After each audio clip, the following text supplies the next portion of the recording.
మోక్ష జ్ఞాని. మీరు నన్ను మళ్ళీ ఇంకా ఎపిసోడ్లో చూసినందుకు బాగా సంతోషంగా ఉంది. అందుకని ఇప్పుడు మనం చిన్నపిల్లల గురించి తెలుసుకున్నాము. ఇప్పుడు పెద్దవాళ్ళ గురించి కరోనా వైరస్ గురించి తెలుసుకున్నాం. బయటికి వెళ్ళేటప్పుడు మాస్క్ పెట్టుకొని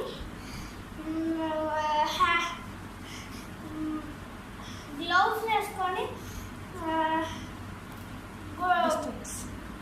గొడుగు పెట్టుకొని డిస్టెన్స్ కోసం. మళ్ళీ మీరు